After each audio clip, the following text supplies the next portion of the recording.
pangalan ni Jesus, O Lord God. Lahat ng may sugatang puso, Panginoon Lord God, o karamdaman, Lord God, na hindi maganda, Panginoon Lord God, heal them in the mighty name of Jesus, O Lord God. As they hear the words, O Lord God, as they receive the word, O Lord God, today, Panginoon Lord God, deliver them, O Lord God, in the mighty name of Jesus, O Lord God. Lord, we honor your name. We bless you, Lord. It is very short. Amen? But I believe that it will really bless each and every one. Talagang tayo po ay itataas ng Diyos. Tayo po ay may increase as we receive the Lord from today. Amen? Tayo po ay may kanya-kanyang pinagdadaanan. Amen? Hindi po yan lingid sa karam ng bawat isa. Amen? We have our own problems, own ongoing trials, but I believe that the grace of the Lord is enough for you and for me. Amen? Ang grace na ito talagang itinatawid tayo ng Lord. Meron tayong dumadating tayo sa point ng buhay natin na para bang tayo ay nasa dead end na. We're on the crossroad, but the Lord will surely make a way for each and every one. Amen? Katulad na sabi sa kanta kanina, di ba? He is our own way maker. And I believe that this morning, kung ano man yung pinagdadaanan nyo na para bang piling nyo na sa huli na kayo, wala nang solusyon, wala na kayong magawa para malampasan tong problema to, si Lord, ibibigay niya na yung solusyon na to sa pangalan ni Jesus. Amen. Praise the Lord. Hallelujah. So, I believe that yun yung pinagkakapare-pareho natin ngayon. Amen. Hindi man, syempre kasama doon si Lord, but the problem is there. Amen. Hanggang nandito tayo sa mundo, tayo po ay humihinga. Ang problema po ay talagang dadating ng dadating. Amen? Because we are here in the world pa. Amen? But I believe, kung ano man yung mga pinagdadaanan natin, si Lord talagang tutulungan tayo. Makakatagpo tayo ng tulong along the way. Amen? And si Lord naman, hindi niya naman tayo pinapabayaan. Amen? Talagang andyan siya lagi sa atin, kasama natin. We are never alone sa Red Sea, sa fire na dinadaanan natin. And I believe this word today will really help us na talagang maniwala at talagang magkaroon ng matinding faith pagdating kay Lord. Amen? This world has their own God, but we also have our own God. Amen? And I believe that the God that we serve is here today. Amen? He is here today and is ready to deliver each and every one. He is ready to really take us higher. Amen? So, punta tayo sa first scripture natin ngayong umaga na matatagpuan sa Isaiah chapter 43 verse 1 to 7. Sabi po dito, "But now, this is what the Lord says. He who created you, Jacob, He who formed you, Israel, do not fear, for I have redeemed you. I have summoned you by my name. You are mine. When you pass through the waters, I will be with you. And when you pass through the rivers, they will not sweep you over. When you walk through the fire, you will not be burned. The flames will not set you ablaze." Verse 3.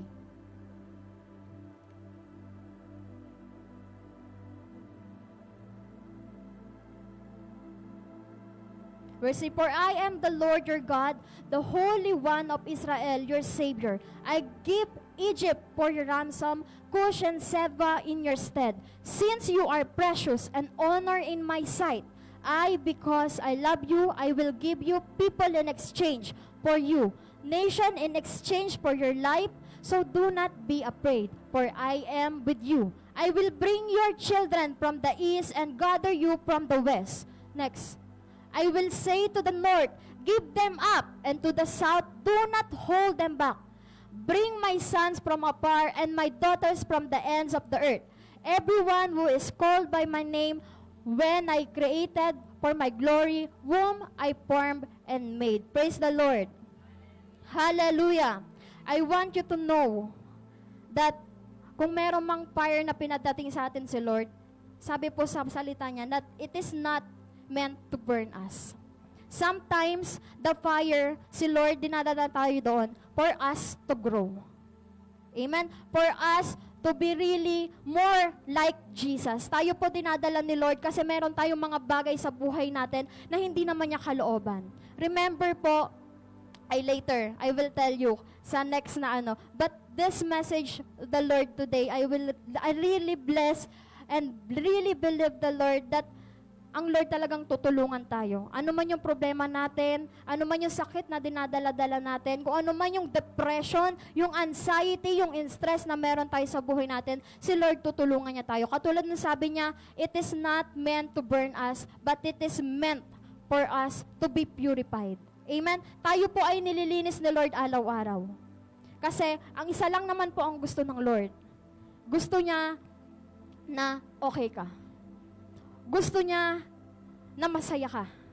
Gusto niya na bless ka. Gusto niya na nandun ka sa taas. Amen? And tayo, dapat po tayo with humbleness, dapat ready po tayo para sa Lord, sa mga ginagawa ng Lord sa buhay natin, sa bawat correction na ibinibigay ng Lord sa atin. Amen? We should not get offended. Amen? Si Lord, He is correcting you. He is not condemning you. Amen? There's no condemnation in Christ. Amen? Tandaan po natin na ang kanyang salita, ang kanyang mga mensahe na naririnig natin minsan, kadalasan, is hindi para tayo ay ma-offend, tayo ay i-condemn, tayo po ay tinuturuan ng Diyos.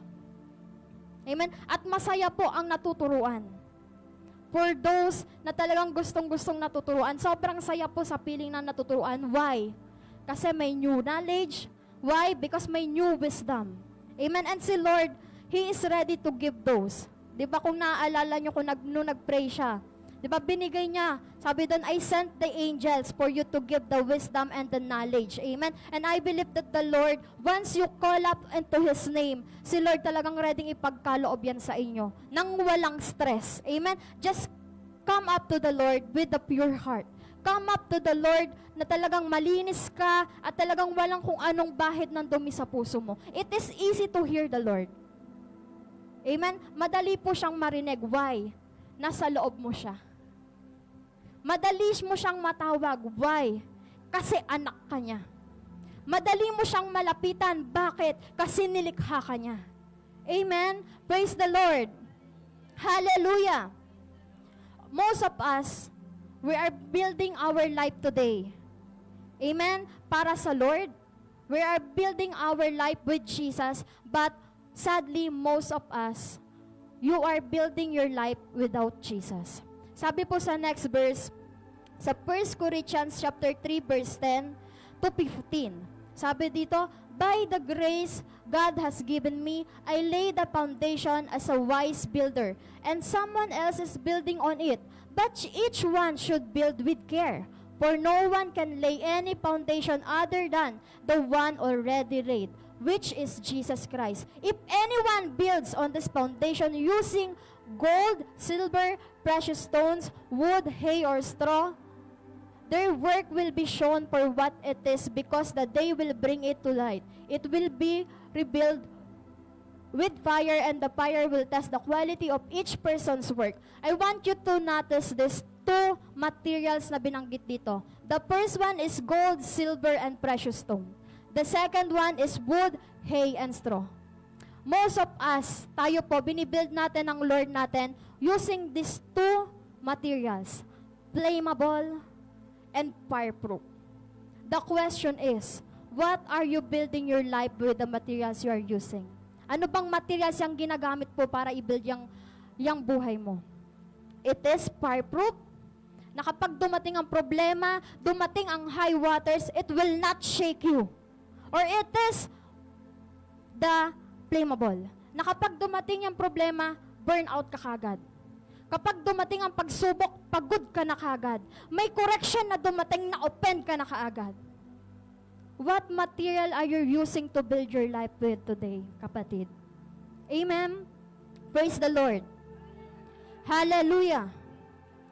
Next. Sabi dito, wood, hay, and straw. Bibigay po natin ang katangian ng dalawang to. We are going to analyze kung ano ba yung materials na ginagamit natin sa buhay natin. Sabi po, ang wood, hay, and straw is always found on the ground. Everybody sees it. It is public in the eyes of Christ. Amen? Nakikita, madali siyang mahanap. But kapag sinabing gold, silver, and precious stone, it is found underground. Ibig sabihin, you don't find it on the mall. You don't find it on concrete. You don't find it on gutter. You have to dig for it. Amen? It is found underground. Ano ba yung, paano mo ba binubuo ang buhay mo ngayon? Are you using it? Are you using the material that is found on the ground? Or are you using the materials that is found underground? Amen? Sabi dito, wood, hay, and straw is found by big quantities. Ibig sabihin, makikita mo siya ng madali. Magkakasama-sama sila. Hindi mo kailangang maghirap. It doesn't cost you anything. Amen? Wala kang stress pag yan ay nakita mo. But pag sinabing gold, silver, and precious stone, sabi po dito, it is found in small quantities. Ibig sabihin, mahirap. Kailangan mo mag-effort. Ikaw ba, ang tanong, ikaw ba yung klase ng anak na Diyos na mahirap makita? O ikaw yung anak ng Diyos na madaling i-compare sa iba? Amen? Sabi po that when God called us among the crowd, He set us apart. Ibig sabihin, hindi ka nakatulad nila. But if you are a child of God today na madaling makita at madaling ikumpara sa iba, ibig sabihin, you are using the materials. You're building your life with the materials that is wood, hay, and straw. It is flammable. Amen? Next, pag sinabing wood, hay, and straw, it is cheap. Pero kapag sinabi namang gold, silver, and stone, it is extremely expensive. Kapag bumili ka sa hardware, sasabihin mo,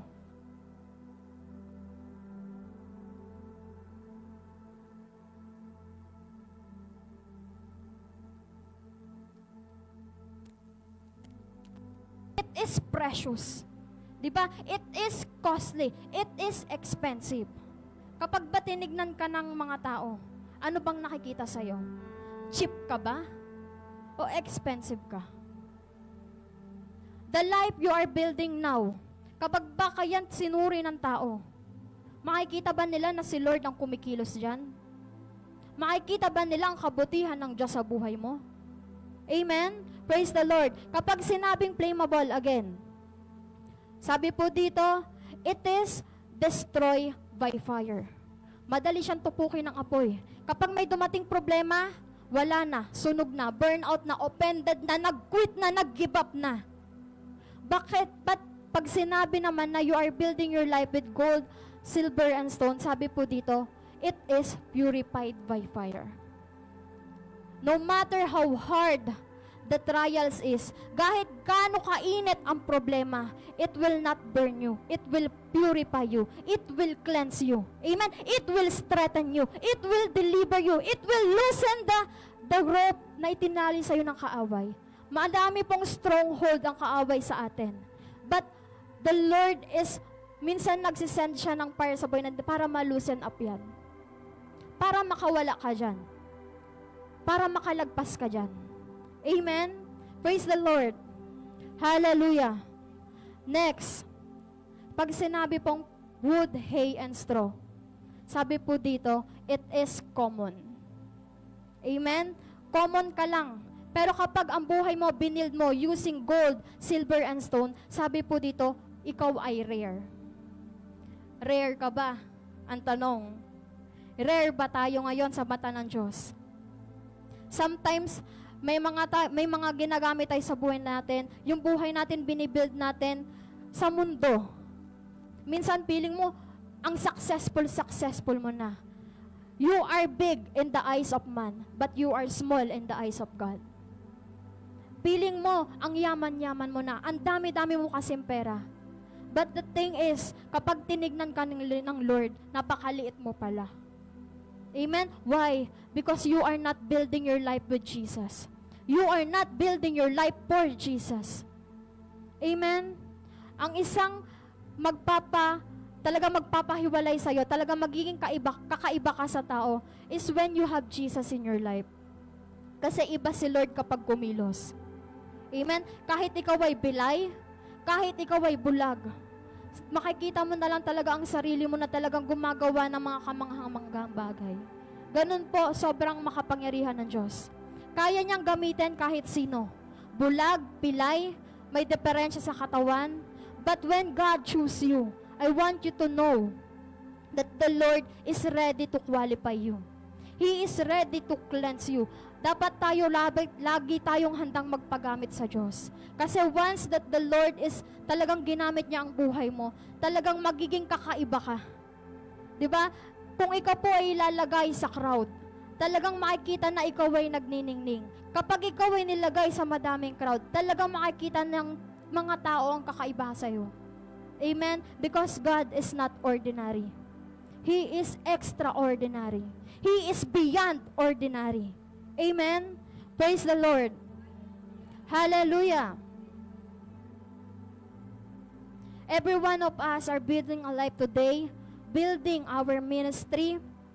But the question is not how big your ministry is, how fast your ministry is, how effective your ministry is. Ang tanong po, ano bang material ba ang ginamit mo dyan? It is something that is found underground. It costs you something. It takes you time to build it. Na kapag dumating ang mga problema, the offenses comes, the trouble comes, it will not shake you. It will strengthen you. Amen? Na kapag pa dumating ang mga problema na yan, makikita nila na kapag lumabas ka sa other side, you are pure. Amen? Praise the Lord. If you are building your life using gold, silver, and stone, you would have come out to the other side pure, not offended. You would have come out to the other side pure, not give up. You would have come up to the other side pure, not quit.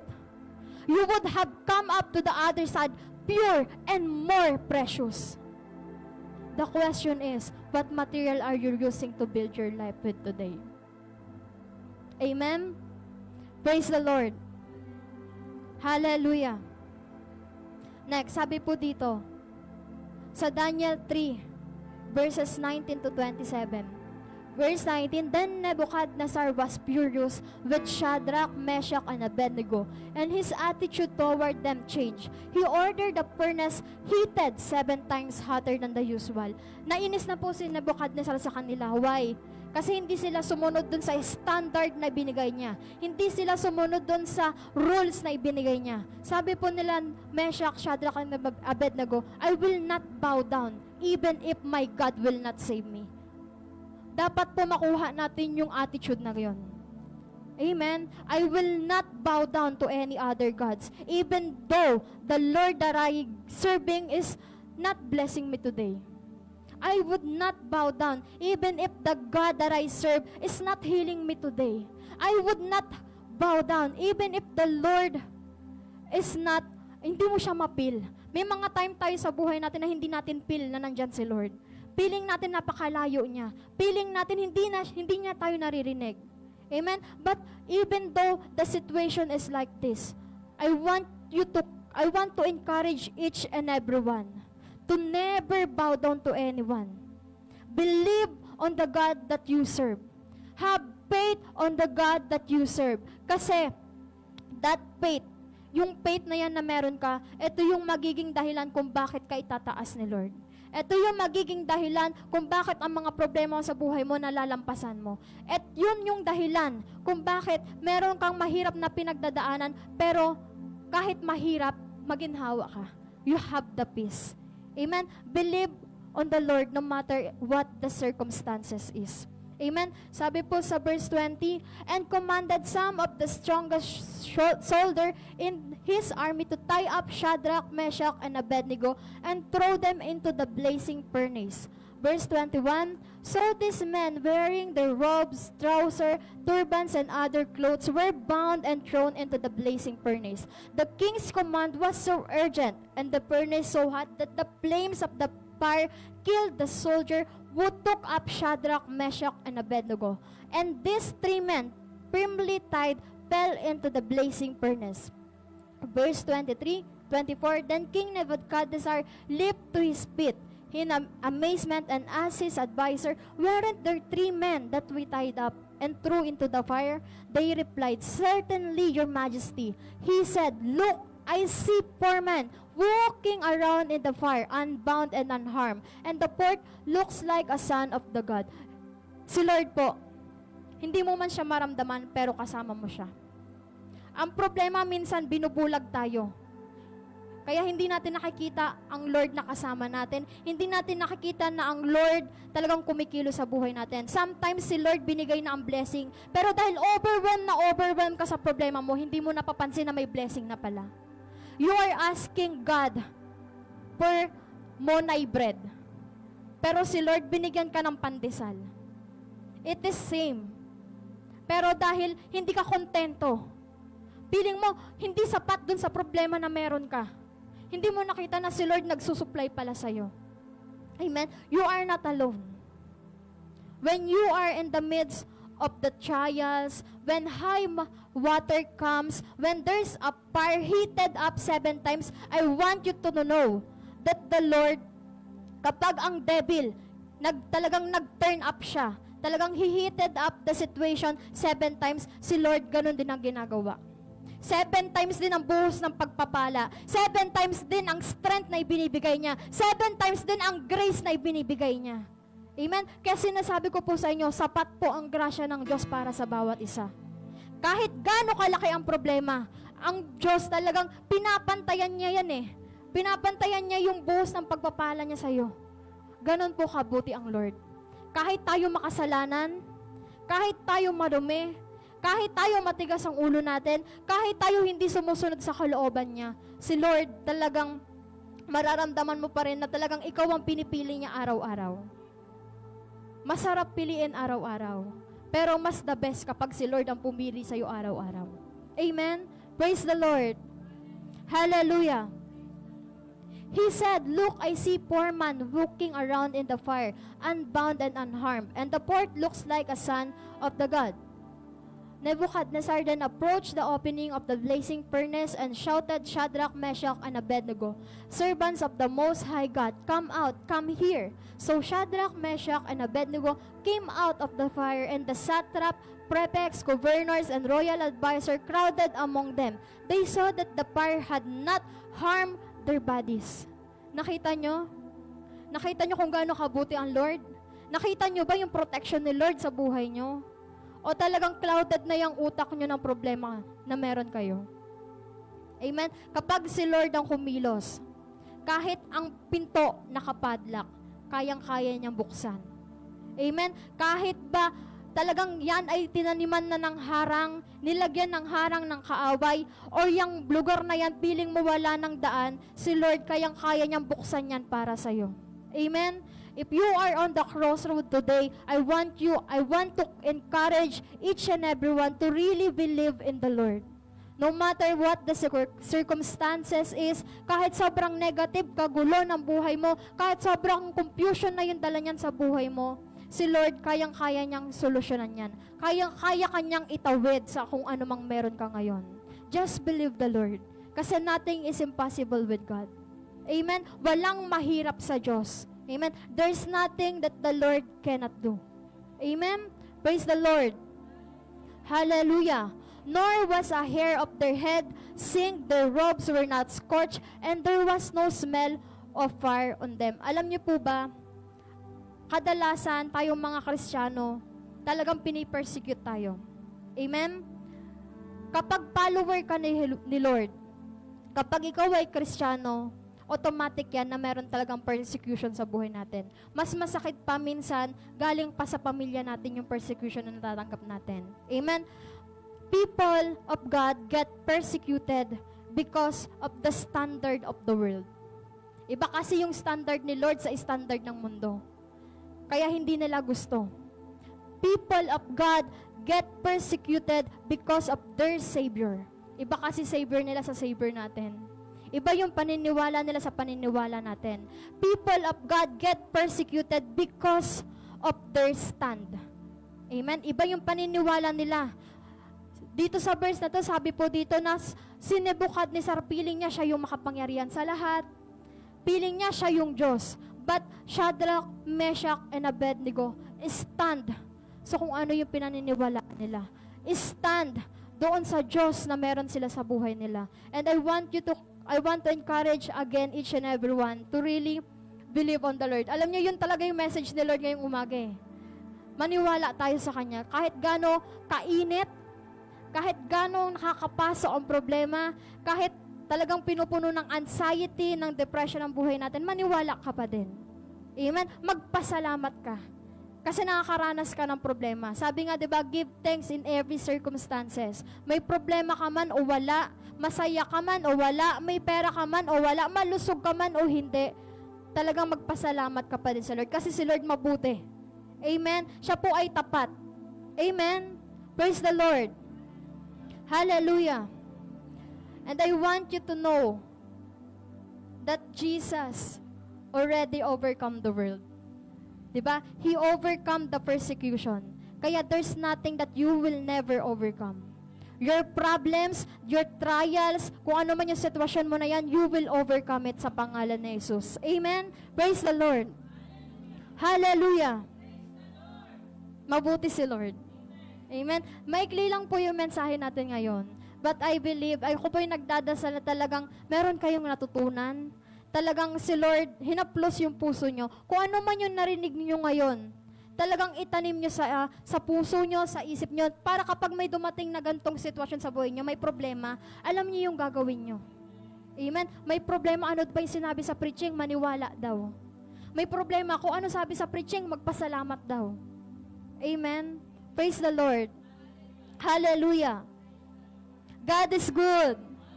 And all the time, so let's bow down our heads and let us pray. Heavenly Father, Lord, in the mighty name of Jesus, Panginoon, maraming salamat, Panginoon, sa presensya mong nandirito, Panginoon, Lord God. Sa iyong mensahe, Panginoon, Lord God, Lord, laway, ikaw ang makita sa buhay naming mabuti, ikaw ang makita sa buhay naming naghahari, Panginoon, Lord God. Lord, ano man ang gagawin ng aming mga kamay, Panginoon, Lord God, Lord, pagtagumpayin mo ito sa pangalan ni Jesus, Panginoon, Lord God. Lord, every strongholds of the enemy, Panginoon, Lord God, Lord, destroy it by the fire in the mighty name of Jesus, Panginoon, Lord God. Lord, ikaw lamang ang kumilos, ikaw lamang ang maghari sa buhay namin, sa pangalan ni Jesus, Panginoon, Lord God. Lord, we honor your name, we bless you, Lord, in the mighty name of Jesus, we pray. Amen. Praise the Lord. Hallelujah.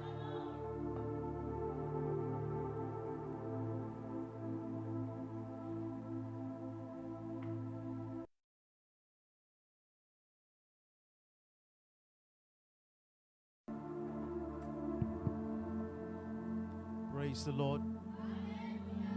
Amen. Amen. I want to believe we are blessed and we have been lifted by that word. Amen.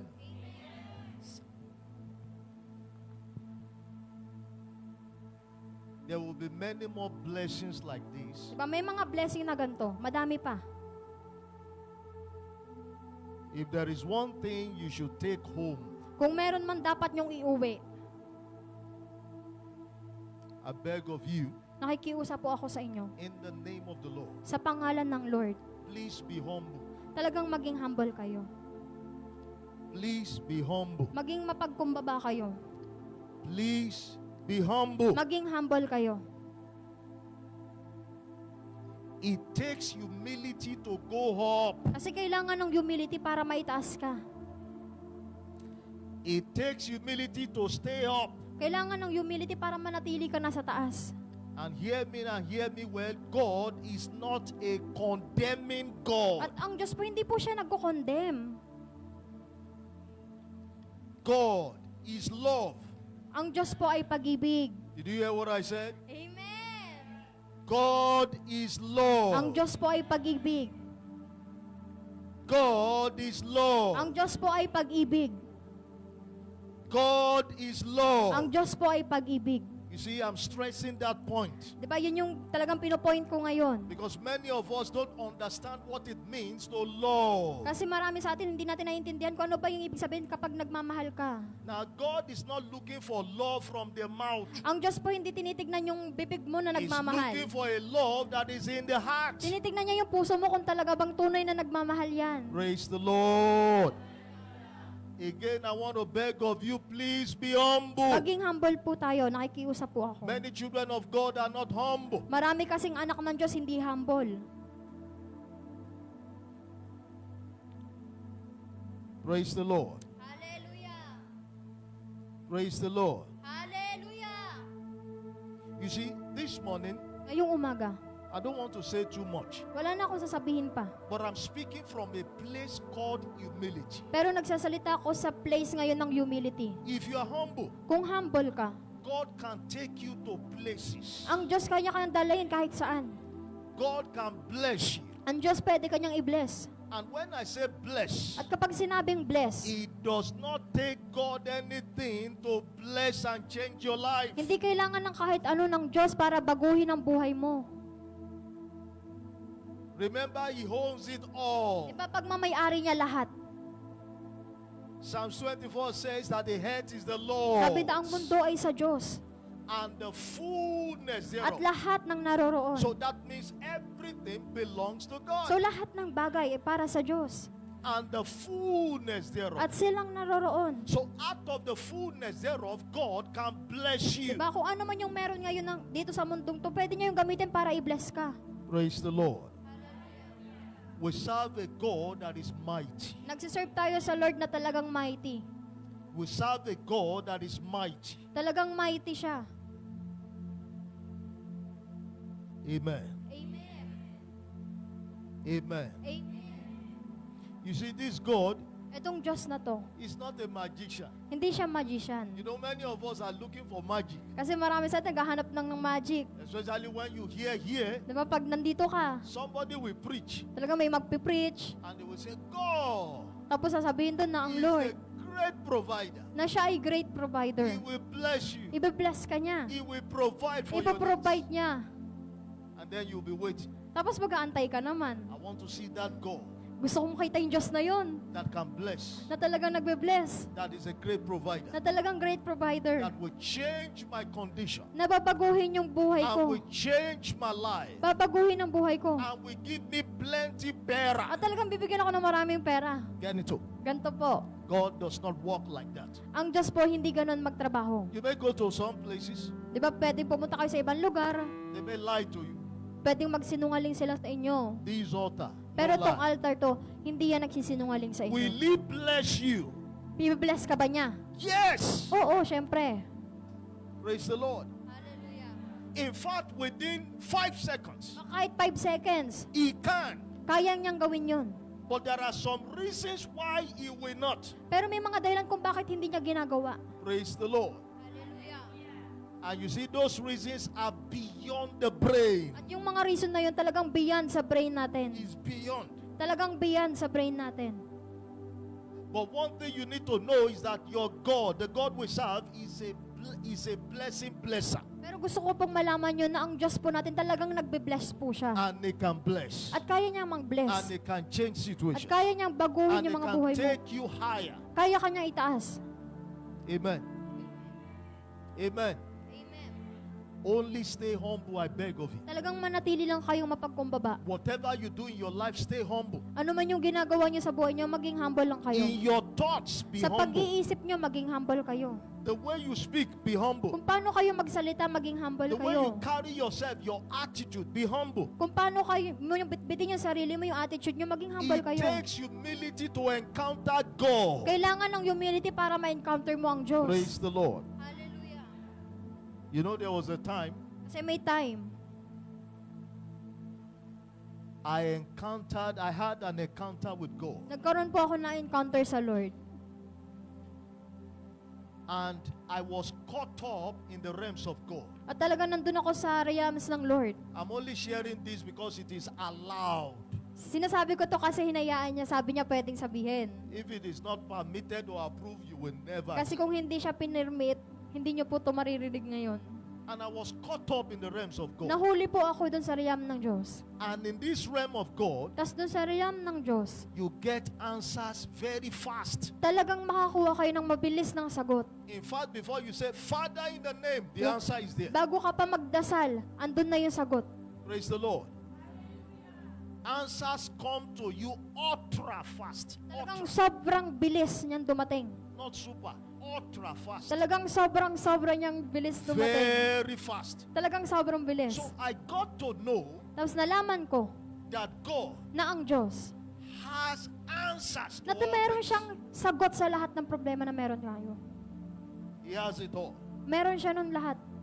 He has it all. Nasa kanya lahat. And then immediately, Tapos mabilisan lang. I was cut off again. Pinutol ako. You would want to stay in such a realm. Di ba para Because mag-stay ka dun sa realm na yun. Immediately you are trying to, you get the answer. Tapos talaga makukuha mo agad yung sagot Very fast ng sobrang bilis. and very powerful. At talagang sobrang Why am I makapangyarihan. sharing this? Bakit ko to sinishare? I'm sharing this so that you know Sinishare ko to para malaman mo that there is a God who loves you. na merong Diyos na nagmamahal sa'yo. There is a God Merong Diyos who has all the powers na talagang merong ng to kapangyarihan change conditions. para baguhin yung mga kondisyon mo To sa change buhay, situations. para baguhin yung sitwasyon And mo. if He's taking you through some steps in At kung life, dinadala ka niya sa mga pagsubok ng He buhay, wants to train you. gusto ka kasi niyang i-train. Praise the Lord. So many things may not be fast. Meron mga bagay na hindi mabilis dumating. Some things may not come quickly. Di ba? Pero sobrang bagal niya dumating. Things like pera. Di ba? Katulad ng pera. If you want good training from God, Kung gusto mo ng training sa Diyos, don't,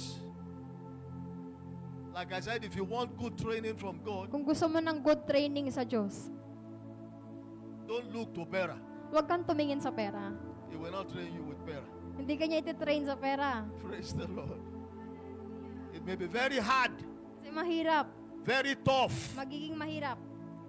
very, very tough. Magiging sobrang hirap. And I want to believe that's why we're having this message, the Kaya burning furnace. meron tayong message na gato, the burning furnace. But it's to make you strong Pero ito yung nagpapalakas sa'yo. and stronger. At talagang sobrang lakas. That's what God wants. Yun kasi yung gusto ng Diyos sa'yo. When you have not attained that height, Kapag hindi mo pa na-attain yung level na yun, that height yung height na yun, yung taas na yun, that you are not strong, na hindi ka pa masyadong malakas, everything you need will come. diba lahat ng kailangan mo dadating. Praise the Lord. I beg of you in the name of the Lord, Kaya nakikiusap po ako sa pangalan ni let's Jesus, stay humble. maging humble lang tayo. Let's serve God with our hearts. Talagang mag-serve tayo ng buong puso, Let's serve God with our mind. ng buong pag-iisip, Let's serve God with our soul. ng talagang buong kaluluwa, Let's serve God with everything. ng lahat-lahat ng meron Let's tayo. serve God with our time. Talagang mag-serve tayo ng oras natin sa Many Kanya. children of God are not ready to give God their time. Kasi maraming anak ng Diyos hindi handang ibigay yung oras nila sa Diyos. Time is pera. Ang time po ay pera. I hope you know. Ah, Amen. Some of us don't know that. kasi marami sa atin The hindi alam more yun. time you give to God, Kung gaano karami yung oras na binibigay mo sa Diyos. you are building your account. Di ba, binibuild mo na din yung account mo. Pag ganun. It may not come as pera. It may come as a blessing. All kinds of blessings. Hindi man siya dumating na pera talaga, pero pwede siya dumating na kahit na anong klaseng blessing. That's why the Bible says that the blessing of the Lord, Kaya nga di ba sabi sa Bible na ang blessing ng Diyos, it maketh rich, talagang sobrang yaman, nagpapayaman sa inyo. and it will have no sorrow. At talagang walang, It will have no sorrow. amen. Praise the Lord. Let's always come before God Talagang lumapit tayo lagi sa Diyos. without excuses. Nang walang excuse.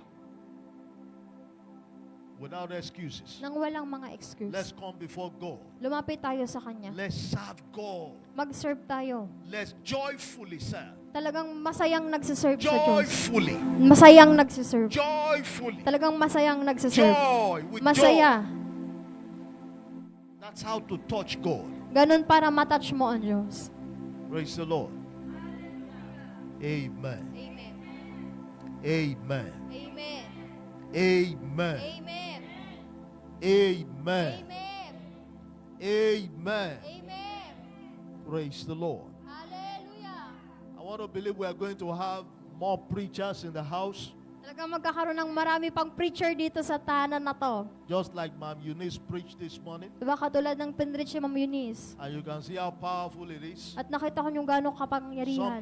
Sometimes you are not expecting such ministration Diba? Minsan hindi kayo nag-expect ng ganong ministration. from people Diba mula sa tao that you know na kilala mo. But when God Pero kapag ang Diyos, has incubated them, talagang ginamit sila, you have to be ready to hear more fire. kailangan maging ready kayong makarinig.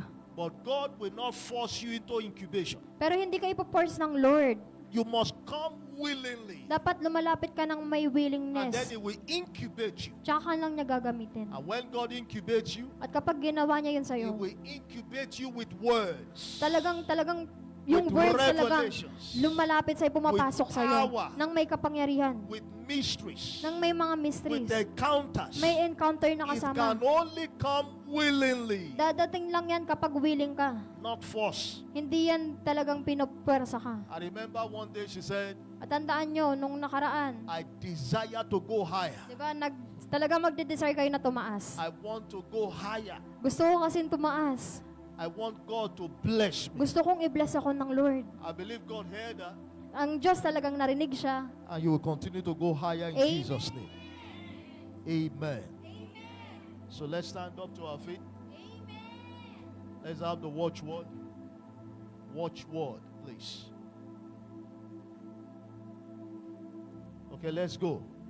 Be always on the watch and pray that you may be able to escape all that is about to happen, and that you may be able to stand before the sun.